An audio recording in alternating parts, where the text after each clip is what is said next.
Hi everybody, back again here for chord theory. We're going to be breaking down some chords, listening to them. We have a few triads and a few extended chords. Extended chords are chords with more than 3 notes, and then triads are just 3. This one here belongs down here with extended. Okay, so let's just go through each one of these. I want you to focus on the sound as well as the number. Okay, so you need to know what the sound is like for each one, and you also need to know the numbers for each chord. Okay, so we're going to stick with G like we did on the last video. So a major, G major, we have a 1, 3, and a 5. A minor, we have a 1 flat 3 and a 5. Diminished, we have a 1 flat 3 and a flat 5. Augmented, we have a 1, 3 and a sharp 5. Okay, let's go through those 4 again. Major, minor, focus on the sound, diminished, augmented. Okay, one way you can practice these is you can compare each one of these to the major. So you get the sound of the major. And then compare diminished to the major.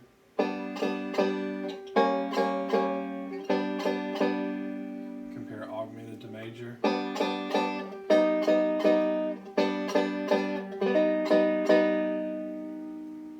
So that's our triads.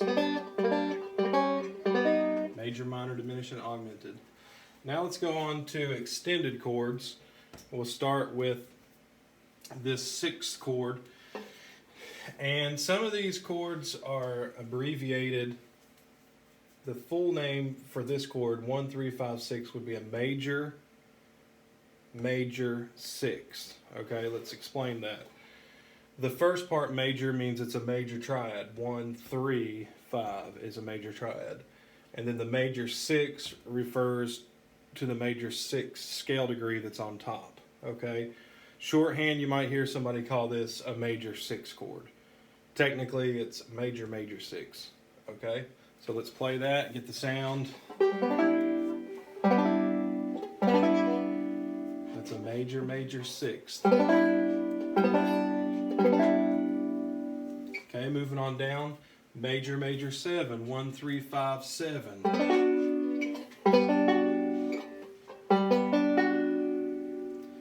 Next is dominant 7th. 1, 3, 5, flat 7. So it's a major chord with a flat 7. So technically this is a major minor 7. We have a minor, minor 7, 1 flat 3, 5 flat 7.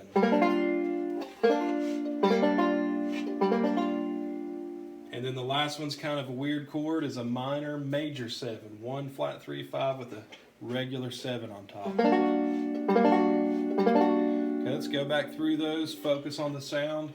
Major, major 7, or actually let's start back here, major 6. Major, major 7, dominant 7, minor, minor 7, minor, major 7. Okay?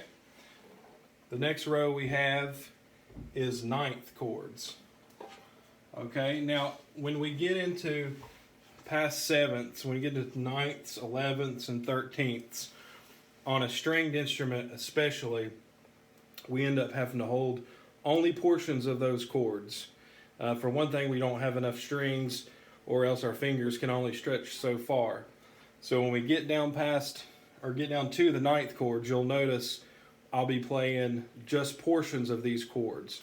Okay, the numbers we have up here is the technical numbers in theory that we use to lay out the entire chord. in real practice, in jazz and other types of music, if you're holding one of these more extended chords, you may only be holding a portion of the numbers. But you'll at least be holding the top number because that defines the chord itself, okay? So let's start with our major 11th. Major 11th is a 1, 3, 5, 7, 9, and 11, okay? Sorry, I just skipped a row. We're on ninths. So 1, 3, 5, 7, 9. Okay? And so on the banjo, I'm holding a 1, 3. I'm not even going to hold a 5 because I don't have it available. And I'm going to hold a 7 and a 9. And you'll hear the ninth at the top. And on all these, listen for the top note. There are occasions where the top note is, you have to play it an octave lower when we get down to 13ths, but you'll notice the 9 on that chord. Okay, and then we have a dominant ninth, so it would be a 1, 3, 5, flat 7, and a ninth.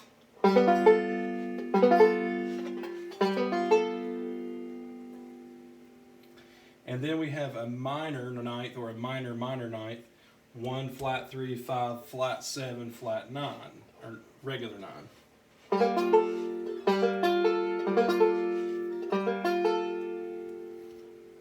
And then the other kind of weird chord, a minor major ninth.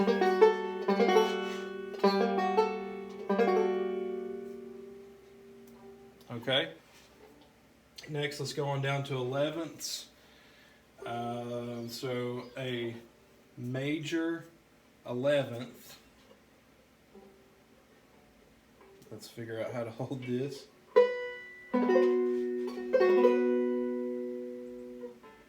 Oops. Let's try that again. So we're going to hold a 3, and then the 7th note of the scale, and then the 4th or the 11th.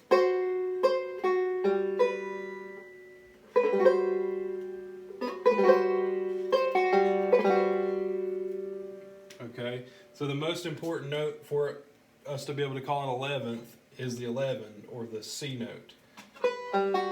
So on the banjo, I'm having to eliminate a few notes. I'm only holding the 3rd degree of the scale, the 1, the 7, and the 11. Okay, dominant 11, we have a flat 7 in there, so we'll just drop that note. So again, I'm only holding a portion on the banjo. I'm holding the 3rd, a 1, a flat 7, and 11. Okay, next we have a minor 11th. So it's a minor triad with 11th on top.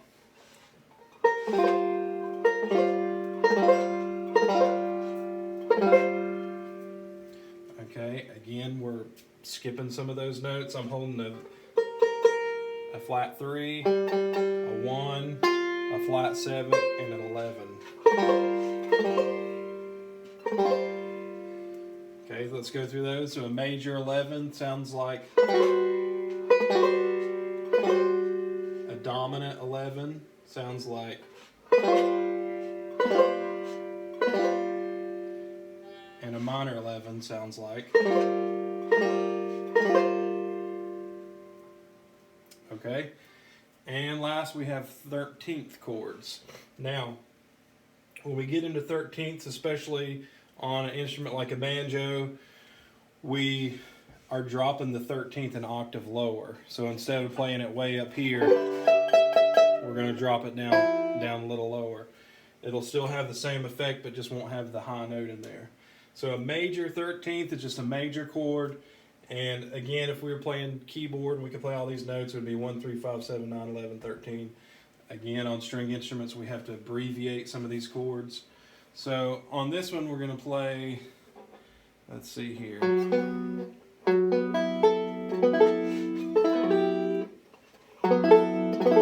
we're going to play play a major 7. We're going to play it low. We're going to play a 3rd. We're going to play the 13th right there and the 9th right there. So that's going to be our major 13th chord. And again, focus on the sound.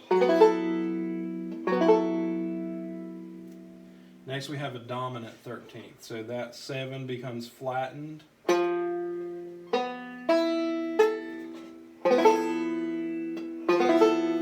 Dominant 13th. And then last we have a minor 13th.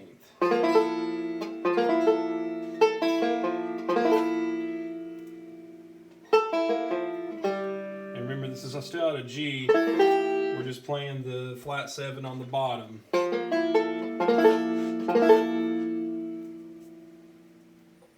Alright, so let's go through and review just the sounds of these. We'll go through them kind of quickly. I want you to focus on the sound. Major, minor, diminished, augmented, major, major 6th, major, major 7th, dominant 7th, minor, minor 7th, minor, major 7th, major, major 9th, dominant 9th, minor 9th, minor, major 9th. That's a tough one. Major 11th.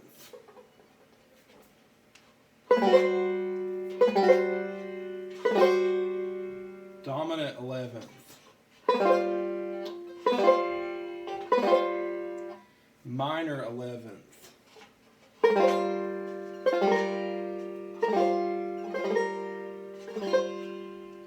Major 13th.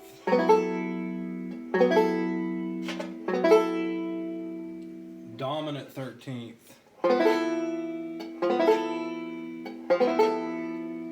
And minor 13th.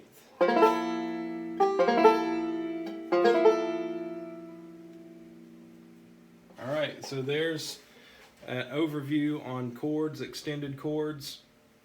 Another way you can do to practice these is to get out your instrument and learn the chords on your instrument. There's always a deeper understanding that comes from you playing these chords yourself and listening to them. But you can go back and refer to the sounds we have on this video. Again, you'll need to know the sound of each chord and the numbers, okay, to spell each chord out. All right, good luck and have fun.